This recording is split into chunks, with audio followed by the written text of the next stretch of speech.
তো চাঁদ রাতের দিনে তো দেখলে যত বাজার সদাই সব গুছিয়ে নিয়েছিলাম আর ভেবেছিলাম সিমাইগুলো ভেজে নেব। তো সেরকম সময় হয়ে ওঠেনি, তার জন্য সকালেই ভাজছি। তো আজকে তো ঈদের দিনের ভিডিও এটা। তো আগের পার্টটা যদি না দেখে থাকো তাহলে দেখে আসতে পারো, আমার চ্যানেলে দেওয়া হয়ে গেছে। আর এখানে ভাজা সেমাইটাকে আমি আবারও ভাজছি, আমি জানিই না ওটা ভাজা। তো এদিকে দেখো দুধ গরম করে নিচ্ছি, মানে ফুটিয়ে গাঢ় করে নিয়েছিলাম। এটা হলো ঝুরো সেমাই রান্না, তো এটাকে করে নিয়েছিলাম। তারপর এখানে আমি ঝোল সেমাইটা রান্না করব, তার জন্য এখানে আমি ঘি দিয়ে ড্রাই ফ্রুটসগুলোকে রোস্ট করে নিচ্ছি একটু। আর প্রথমে যেই সেমাইটা আমি ড্রাই রোস্ট করেছিলাম সেটাকে একটু ঘি দিয়ে ভালো করে রোস্ট করে নেব। এটা কোনো ব্যাপার নয়, ভালো করে ঘি দিয়ে রোস্ট করে নিতে হবে।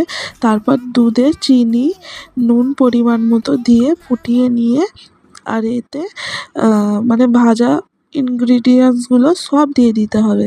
আর একটু মানে বেশিক্ষণ ফুটিয়ে নিতে হবে, যাতে আর কি সিমাইটা সেদ্ধ হয়ে যায়। আর এটা কিন্তু দুবার তিনবার বলক এলেই হয়ে যাবে। আর এদিকে আমি ময়দাটাও মেখে নিচ্ছি, কারণ আমি কোনো প্রকার চালের রুটি করিনি, মানে চালের আটার রুটি করে আমাদের এখানে সবাই, তো আমি করিনি, কারণ আমাদের সেভাবে আমার হাজবেন্ড ভক্তি করে খায় না, আর আমারও যে খুব একটা পছন্দ তাও না। তো পরোটাটা আমরা দুজনেই খাই, তার জন্য পরোটা করে নিচ্ছি।